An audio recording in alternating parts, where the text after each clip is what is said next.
Paris से लौटी Vinesh Phogat. Airport पर विनेश फोगाट का गर्मजोशी से स्वागत हुआ। विनेश फोगाट को रिसीव करने पहुंची साक्षी मलिक, बजरंग पुनिया। एयरपोर्ट पर मौजूद परिवार वाले को देखकर विनेश फोगाट रोने लगी। विनेश फोगाट परिवार से गले मिलकर रोई, मेडल ना जीत पाने का दुख जताया। विनेश मलिक को रिसीव करने दीपेंद्र हुड्डा भी पहुंचे। दीपेंद्र हुड्डा ने विनेश फोगाट की तारीफ की। ओपन जीप में ढोल नगारों के साथ एयरपोर्ट से गांव तक विनेश फोगाट का विजय जुलूस। जीप में स्वागत के दौरान भी विनेश फोगाट के आंसू छलके। भारतीय पहलवान विनेश फोगाट ने दिल्ली में हुए स्वागत पर कहा कि पूरे देशवासियों का बेहद धन्यवाद, मैं बहुत भाग्यशाली हूं। विनेश फोगाट फाइनल मैच से पहले डिस्क्वालीफाई हो गई थी। 100 ग्राम वेट ज्यादा होने की वजह से विनेश को अयोग्य करार दिया गया। विनेश फोगाट ने ज्वाइंट सिल्वर मेडल के लिए स्पोर्ट्स कोर्ट में अपील की थी, पर लंबी सुनवाई के बाद विनेश को हार हाथ लगी। विनेश को एयरपोर्ट रिसीव करने पहुंची साक्षी मलिक ने कहा, मैं चाहती हूं कि विनेश को मान सम्मान ज्यादा से ज्यादा प्राप्त हो। भारत सरकार ने इसके मेडल के लिए पूरी मदद की।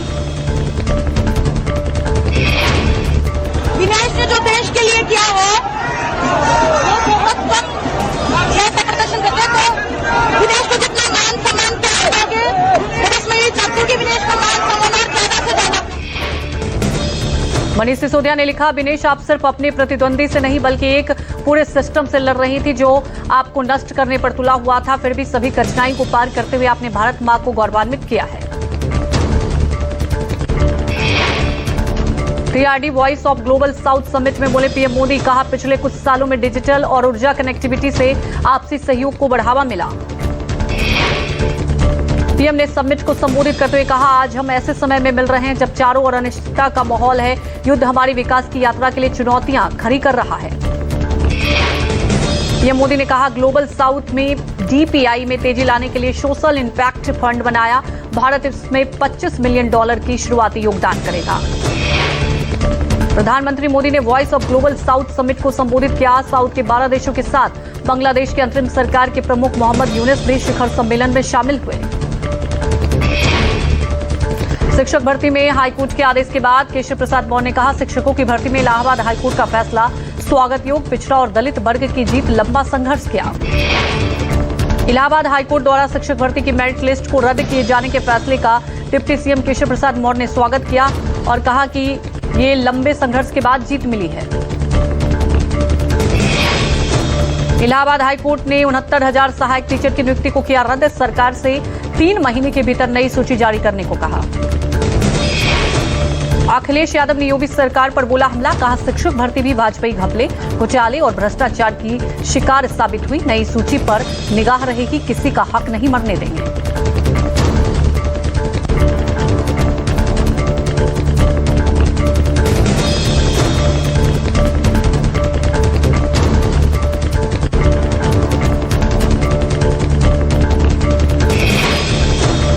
विधानसभा चुनाव की तारीखों के ऐलान के बाद एक्शन में बीजेपी। राष्ट्रीय पदाधिकारियों की बैठक, आगामी चुनाव समेत कई मुद्दों पर मंथन। दोपहर 2 बजे होगी बैठक।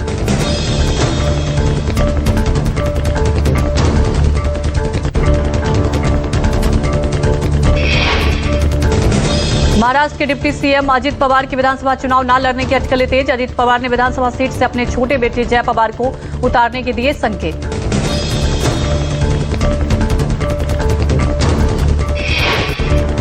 अजित पवार के पुणे स्थित घर पर हुई बैठक में प्रफुल्ल पटेल, सुनील तटकरे, धनंजय मुंडे और नवाब मलिक भी हुए शामिल। विधानसभा चुनाव की रणनीति पर हुई बातचीत। सूत्रों के मुताबिक बारामती विधानसभा से अजित पवार चुनाव लड़ने का नेताओं ने किया आग्रह। झारखंड में बड़ी सियासी उठापटक, जेएमएम को बड़ा झटका लगने की खबर। चंपई सोरेन समेत पार्टी के कई विधायकों के पाला बदलने के अटकलें। सूत्रों की माने तो चंपई सोरेन और पूर्व विधायक लोबिन हेब्रम बीजेपी में शामिल हो सकते हैं। चंपई सोरेन अगले 1-2 दिन में दिल्ली में बीजेपी के कुछ बड़े नेताओं से मुलाकात के बाद सदस्यता ले सकते हैं। माना जा रहा है कि मुख्यमंत्री पद से हटाए जाने के बाद से ही चंपई सोरेन नाराज चल रहे और चंपई सोरेन तब सीएम बने थे जब जमीन घोटाला मामले में सीएम हेमंत सोरेन को जेल जाना पड़ा था। कोलकाता ट्रेनी डॉक्टर के हत्याकांड को लेकर दिल्ली से लेकर बिहार, तमिलनाडु तक प्रदर्शन जारी। आईएमए ने राष्ट्रीय व्यापी हड़ताल की घोषणा की है। अस्पताल में कोई नियमित ओपीडी, वैकल्पिक सर्जरी नहीं की जा रही। इंसाफ की मांग को लेकर डॉक्टर्स बैनर पोस्टर लेकर प्रदर्शन कर रहे हैं। कोलकाता में महिला डॉक्टर के साथ रेप और हत्या की सीबीआई जांच तेज हुई। सीबीआई ने आरजीकर मेडिकल कॉलेज एवं अस्पताल के पूर्व प्रिंसिपल संदीप घोष को समन किया। सीबीआई कार्यालय पहुंचे संदीप घोष। ट्रेनी डॉक्टर के रेप और हत्या के विवाद के बाद डॉक्टर संदीप घोष ने नैतिकता के आधार पर दिया था इस्तीफा। सीबीआई ने कोलकाता पुलिस से मिले सीसीटीवी फुटेज की जांच की। सीसीटीवी फुटेज में मुख्य आरोपी संजय रॉय घटना वाली रात 11 बजे अस्पताल में पहली बार देखा गया।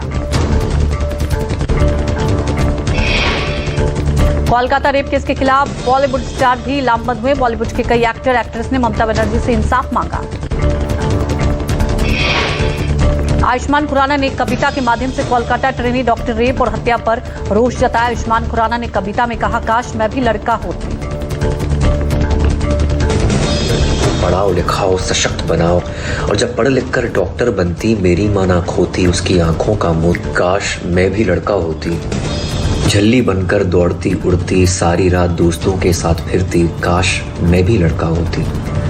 कहते सुनाए सबको कि लड़की को पढ़ाओ लिखाओ सशक्त बनाओ, और जब पढ़ लिख कर डॉक्टर बनती मेरी मां ना खोती उसकी आंखों का मोती। काश मैं भी लड़का होती।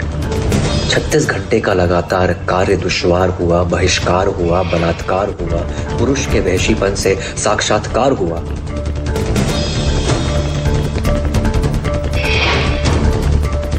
अभिनेता आयुष्मान खुराना के बाद ऋतिक रोशन और कृति सेनन ने भी सोशल मीडिया पोस्ट पर घटना पर गुस्सा और शोक जाहिर किया, एक्शन लेने की मांग की।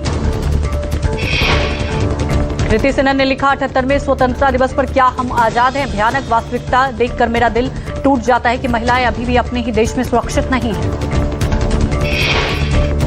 ऋतिक रोशन ने गुस्सा जाहिर किया और कहा, इतनी कठोर सजा हो कि ऐसे अपराधियों में डर समा जाए। मैं पीड़ित परिवार के साथ उनकी बेटी के लिए न्याय की मांग में खड़ा हूं। करीना और आलिया भट्ट ने भी सोशल मीडिया पर पोस्ट के जरिए विरोध दर्ज कराया। करीना कपूर ने लिखा, 12 साल बाद वही कहानी वही विरोध, लेकिन हम अभी भी बदलाव का इंतजार कर रहे हैं।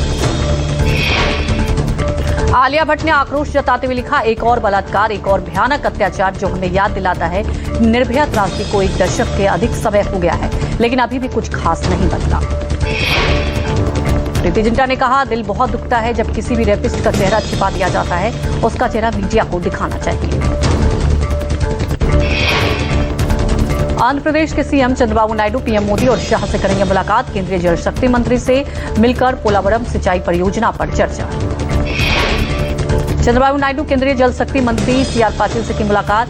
पोलावरम सिंचाई परियोजना को पूरा करने में तेजी लाने की तरीकों पर चर्चा की गई। चंद्रबाबू नायडू दिल्ली दौरे के दौरान पीएम मोदी और शाह के अलावा वित्त मंत्री निर्मला सीतारमण और अन्य केंद्रीय मंत्रियों से कर सकते हैं मुलाकात।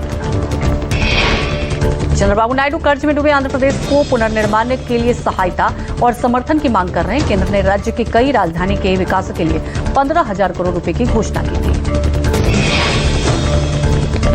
एक बार फिर से ट्रेन हादसा। कानपुर में साबरमती एक्सप्रेस के 20 डब्बे पटरी से उतरे। ट्रेन वाराणसी से अहमदाबाद जा रही थी। हादसा शुक्रवार देर रात हुआ। अचानक पटरी से ट्रेन के डिरेल होने से चीख पुकार मची। अहमदाबाद साबरमती एक्सप्रेस हादसे में कोई गंभीर रूप से घायल नहीं। हादसे की जांच के आदेश दिए गए। शुरुआती जांच में बोल्डर के इंजन से टकराने की बात सामने आ रही है। हादसे के बाद इंजन का कैटल गार्ड पूरी तरह क्षतिग्रस्त हो गया। साबरमती एक्सप्रेस ट्रेन के सभी यात्रियों को हादसे वाली जगह से निकाला गया। बस में बैठाकर कानपुर लाया गया है। हिमाचल प्रदेश में कुदरत का कहर। शिमला के रामपुर में देर रात बादल फटने से बाढ़ की स्थिति, सड़क ध्वस्त हुई। बादल फटने से मोबाइल टावर का नुकसान हुआ। गांव से संपर्क टूटा। मलबे को हटाने में जुटा प्रशासन। गनीमत रही कि किसी जान को नुकसान नहीं पहुंचा। बिहार के सुल्तानगंज में अगवानी पुल का स्लैब और पिलर हुआ ध्वस्त। 9 नवंबर को पाया गया स्लैब और पिलर गंगा में समाया। 30वीं बार पुल गिरा। गंगा नदी में बाढ़ और तेज बहाव से पिलर के ऊपर का स्ट्रक्चर का कुछ हिस्सा अचानक ढह गया। गंगा के पानी में समाया। किसी के हताहत होने की कोई सूचना नहीं। 2023 में सुल्तानगंज से खगड़िया की अगवानी गंगा घाट पर निर्माणाधीन पुल के पिलर नंबर 10, 11 और 12 अचानक गिरकर नदी में बह गए थे। सुल्तानगंज पुल गिरने को लेकर जदयू विधायक डॉक्टर संजीव ने अपनी ही सरकार को घेरा। ट्वीट कर कहा, नीतीश सरकार पर पूरा सिस्टम ही भ्रष्टाचार से लिप्त है। पुल गिरने पर सवाल खड़े करते हुए जेडीयू विधायक ने कहा, अगुवाई सुल्तानगंज में गंगा पे निर्माणाधीन पुल पर तीसरी बार गिरा है। पुल के बार बार गिरने के बावजूद किसी पर कार्रवाई नहीं हुई। विधानसभा चुनाव के तारीखों के ऐलान के बाद एक्शन में बीजेपी। राष्ट्रीय पदाधिकारियों की बैठक, आगामी चुनाव समेत कई मुद्दों पर मंथन।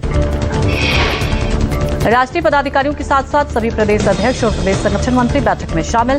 बैठक की अगुवाई जेपी नड्डा करेंगे। सूत्रों की माने तो किस मुद्दे पर पार्टी को आगे बढ़ना है, किस मुद्दे पर विपक्ष को घेरना है, इन सभी बातों पर बैठक में चर्चा होगी और आगे की रणनीति तय होगी।